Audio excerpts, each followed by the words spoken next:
I want to begin with just a little bit of background so that it's clear where our perspective is in presenting this material to you today.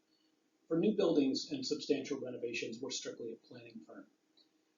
Now, the beginning of my career was spent working with a larger team of professionals where we took a 28 campus behavioral health system and moved them from the traditional, what we're all accustomed to, 10-year master planning process, producing hardbound books, to a more of a data-driven system that allowed them to produce their master planning documentation at any point in time.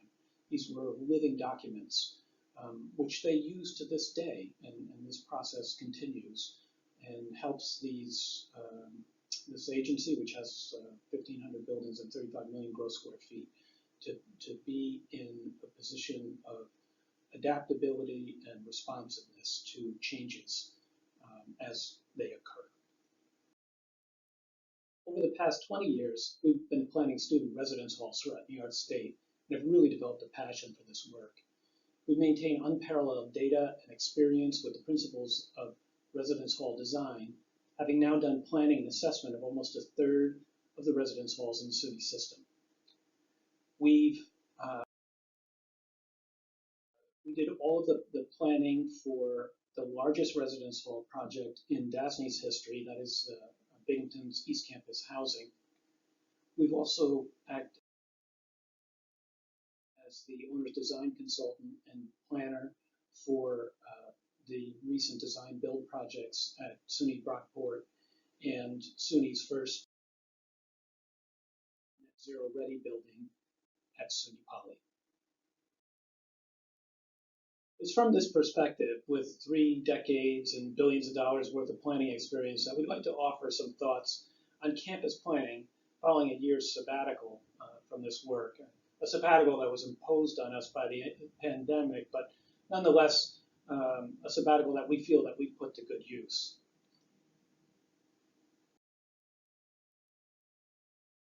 We want to share some thoughts on how to make planning more cost effective, with heavy emphasis on both of those words. That is, planning that speaks to the heart of one of the biggest issues in higher education today, and that's the cost of an education. We also want to speak about planning that is more effective in adapting to the needs of a changing higher education landscape. So let's talk a little bit about the cost of projects. Today, what we're hearing is campuses are struggling to understand how they're going to accommodate the demands of environmental design principles. Decades back, there were similar concerns about making buildings accessible. In all of these discussions, it's generally relatively small and incremental costs that we're looking at. You can debate what the percentages might be, but typically it's in the single digits. Now, we think that there's a much bigger hidden cost, which often doesn't get discussed, and that's the cost of accelerated design schedules. We're continually trying to compress these areas in here of planning and design and construction, squeezing that timeline tighter and tighter, and rarely is it discussed what the cost impact to a project is in doing that. And we think that there's another area that can be focused on that would help to ease that burden and lighten the cost of new projects. And that is during the time of authorization for the project to begin. Now, that might sound like we're just passing the buck up the ladder. We're not. We're going to introduce you today to a concept that we call agile planning frameworks. And this is a system that we've developed which we believe addresses this need and puts campuses in a greater state of readiness and preparedness to be adaptable to a changing higher education landscape. So first on our agenda, we're going to talk a little bit about the traditional master planning process. So this is a process that most of you are probably the most familiar with. Then we're going to go in and talk about agile planning frameworks and continuous planning.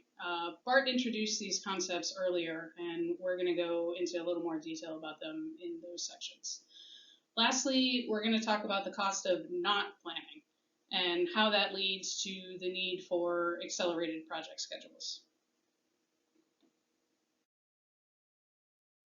So the traditional master planning process provides a comprehensive long-range vision that takes into account the input of all the campus stakeholders. And that's really what you need to get that project authorization that Bart was talking to you about earlier. On the other hand, the data and the other information provided with the plan is generally static, and it's based on a fixed point in the past, which isn't ideal. So that's where agile planning frameworks comes in. So let's talk a little more about that.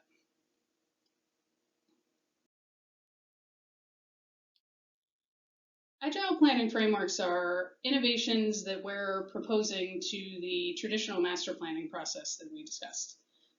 So as we talked about, the long-range vision of the traditional master plan is developed for the most anticipated direction that we think the plan is going to go. But as we all know, the future doesn't always go to plan. In developing agile planning frameworks, we're trying to help campuses be more prepared to respond to those unforeseen conditions. So we're also hoping to address the long authorization issue that Bart was speaking about before by addressing potential disruptions to the plan in advance, which should hopefully help to shorten the time it takes to get that project authorization. So let's get into some of what those disruptions may be. So the foundation of any master plan is enrollment. We highly recommend that all plans have alternate scenarios developed to address any unforeseen fluctuations in enrollment that we all know can happen. We also know that other events can happen. These can be based on the economy, like a recession or some sort of catastrophic weather, something like that. And at this point, we probably can't rule out an asteroid strike or a zombie apocalypse. I mean, at this point, who knows what's going to happen?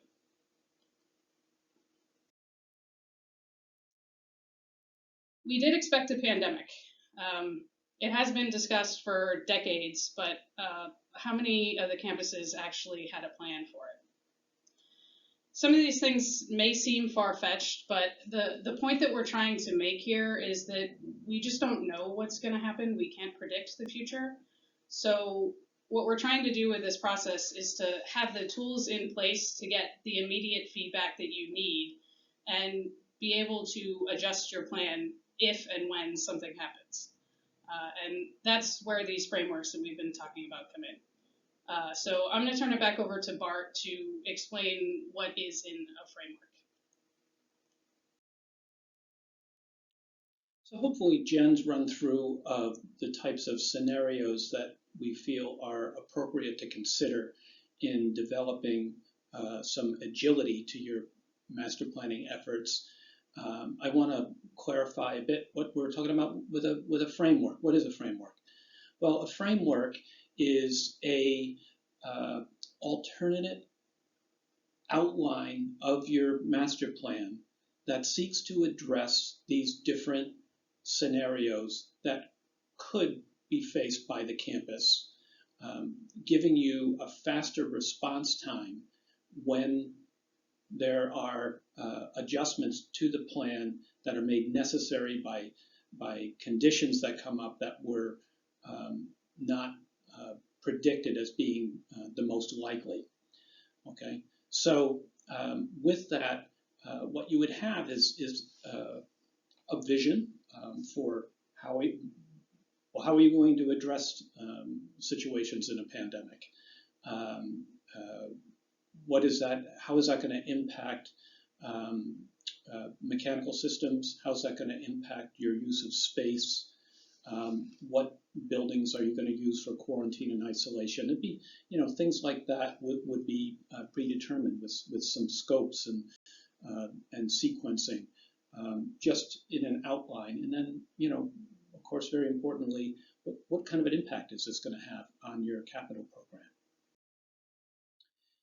And this agile planning frameworks, again, it's a different type of process. In using this type of process, we would suggest that campuses look to shift from that traditional model of planning where you have intermittent planning exercises that often run into 6-digit consulting fees, and to distribute that out so that instead of that significant costs that occur every 5 years or every 10 years, however you're doing your planning cycle, that there's a little bit spent each year on an ongoing basis, and that's distributed throughout the process, where each year you're doing different types of activities, not the same thing every year. In trying to explain this, how this would work, I want to talk about the data sets that are critical to planning on your campus. We can't emphasize enough how critical it is that campuses have current enrollment plans. These are really the foundation of any planning initiative, and it makes it especially challenging when we work on a campus that doesn't have their enrollment plan fully laid out. From that, of course, that's going to feed into your space data, and space defined by your drawings and BIM, and then you've got your assessments. So in this continuous process of planning, assessments ideally are not done every 10 years. I mean, their assessment should be done in different levels and on recurring time cycles. That is going to vary by campus, what's most appropriate, but certainly having an annual review of assessment information is very important, but also looking at ways of how you can integrate assessment work into your ongoing project work, so that assessment information is always being updated as projects are being contemplated and projects are being completed.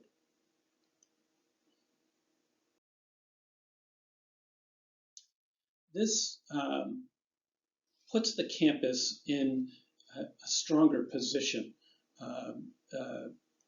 Having these data sets that you can rely on, that are current, that you're interacting with on a regular basis, puts you in a stronger position to make decisions for your campus. Now, we like to make a distinction between being data-driven, the term that we popularly hear today, and being data-informed. Planning, the work of planning, is very much an art and a science. And we believe that the best planning is always going to require the knowledge of experienced people, their observations, their intuitions, and that is balanced with looking at data, information on the campus. The two of these things need to work together in order to put together a well thought out plan. So this is an example work plan that we put together, and the work items for your particular campus may be a little different, but this is just to kind of demonstrate how you could put a work plan together. So you can see on the top lines there that we would recommend that some things occur continuously throughout the year. The two items that we're recommending would be information gathering. This would be with all the campus stakeholders, and this will create a continuous feedback loop on campus. So everyone knows everything that's going on, everyone knows everything that's coming up, and everybody's on the same page. Also, below this, the enrollment and demand plan. You've heard us talk about this a bunch already. Obviously, this may not be done by you particularly, and we know that it's often in a constant state of flux. But the point that we're making here with this work plan is that we just want to make sure that you stay informed and push for updates throughout the year. So when updates are available, you have them, so you can respond and adjust your scenarios. So some things don't necessarily have to happen throughout the year, and they can happen more sporadically. The space analysis. So you'll see that we have this at the beginning of the year, but this can occur whenever it makes sense for your campus. We do recommend that you update it every year. This is your asset works and things like that. It all feeds in together. So following that, you have your assessments. Again, we do recommend that you update them every year. And of course, this can be done by you personally, or you can bring in an outside consultant to do it. But again, something that you just want to make sure that every year you have a touch point. So you make sure, yep, my data is good. I can move forward with this. Then we move into the scenarios, which is, really the frameworks that we've been talking about. So after you've gathered all of this information and you have your enrollment plan to work off of, you would build scenarios for the multiple outcomes, and that'll allow you to adjust as needed as the year progresses based on what the enrollment is going to be, or any of those other unforeseen conditions that we've been talking about. After that, at the bottom of our plan, we have the projects. So we recommend that you schedule imminent projects based on the scenario. So projects that would be happening in the next 2 to 3 years, those would be scheduled. And the other thing that you want to do with the work plan is try to coordinate and schedule all of these items at times of the year that make sense for your campus, right? So, enrollments, you may have updated numbers late in the fall, or you may want to revisit it early in the winter. Again, whatever works for your campus. Assessments, it makes sense to do those in the summer when the majority of your assets are empty. And projects, as you can see, are on here. You would also do those during the breaks for smaller renovation projects, during the summer break for larger renovation projects.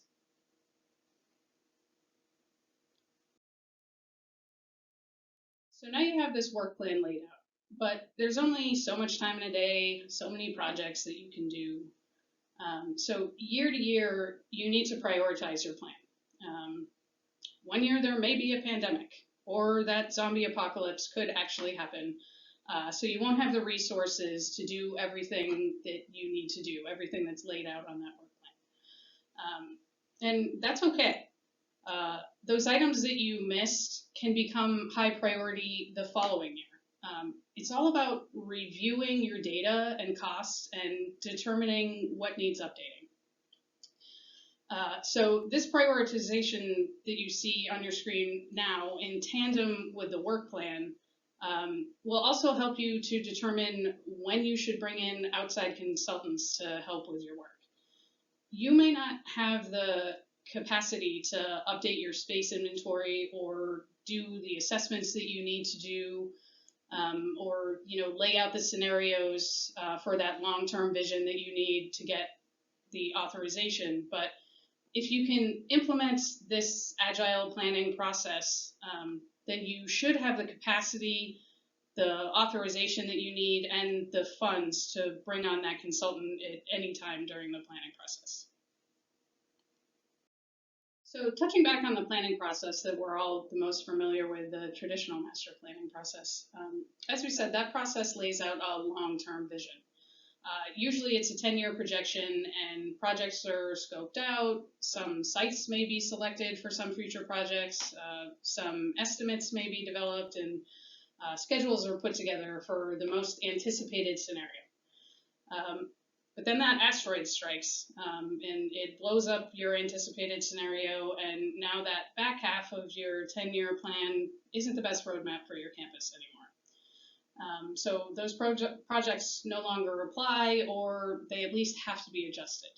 So rather than spending resources on developing projects that we aren't sure are going to happen, we recommend only developing imminent projects. So those projects that we talked about on the work plan, the ones that would happen within the next 2 to 3 years. So we'd still have scenarios laid out with that long-term vision, but we'll make sure that we're only putting forth the effort to really develop those projects when we know they're going to happen. So again, if we can implement this agile planning model, you'll have the scenario, the authorization, and the funds to develop the projects you need when you need them. So now Bart is going to talk about the cost of not planning. So we've been talking about the cost of capital projects, its relationship to the cost of higher education, and the ongoing efforts to reduce the planning and design and construction schedules of projects in order to have the facilities prepared for changes in conditions on campuses that had not been foreseen. And we've discussed how agile planning frameworks could help to reduce that very first piece, the authorization to start the project. I'm going to show you some data here that will help to bring home what the cost of an accelerated project schedule is, so that we can really discuss in all seriousness what are some ways, what can we do to relieve some of the pressure on planning and design and construction and shift some of that time burden into getting a project kicked off. What you're looking at right now is a graph of 27 new construction projects, all residence halls, that were completed over the past 20 years in various SUNY campuses. This cost data has all been adjusted so that it is the cost as if the project were completed in the city of Albany in the year 2021. So when we look at a number like this 308 here, that represents for that project that it was $308 per square foot to construct it. And when we look at the descending data across here, this $1.7 million, that is the total construction cost divided by the duration of the project in months. So 1.7 million means that there was an average of $1.7 million spent per month on that project. In the upper right corner, what we see is the adjusted construction cost average for all of the data points that are highlighted. So we take and we highlight the top 10 projects with the most aggressive project schedules. We notice that our adjusted construction cost average is now at $341 per square foot. And here we have highlighted the projects with the least aggressive project schedules. And we'll note from this set of data that we're now looking at an adjusted construction cost per square foot average of $267 per square foot. What we see from this data is that the impact of the adjusted schedules is ranging between 10 to 30%.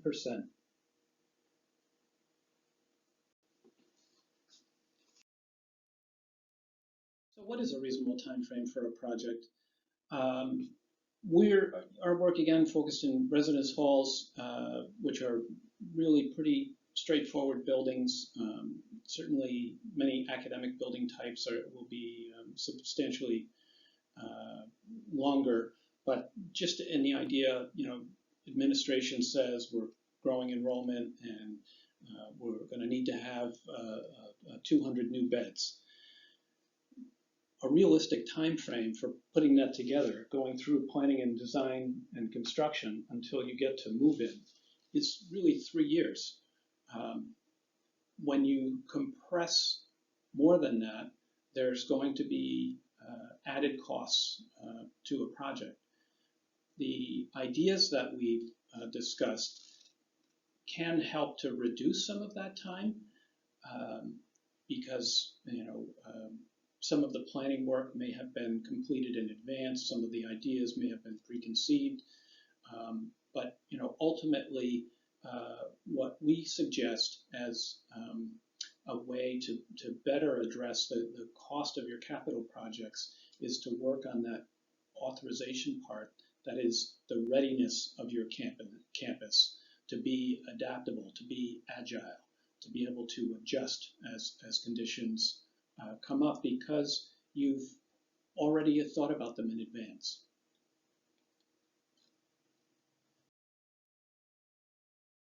Well, thank you, and we hope that these thoughts on the planning process on your campuses would help to initiate some conversations, and hopefully we've made a few suggestions that would be a benefit to you.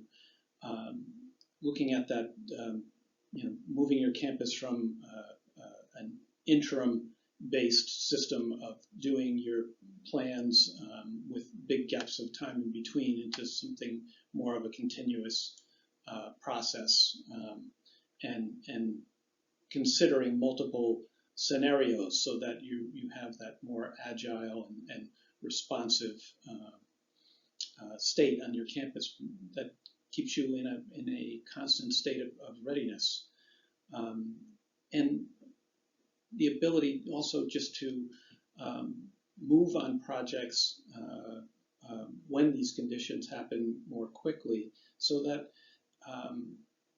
we don't need to put so much pressure on that planning, design, and construction process, and that those can roll out in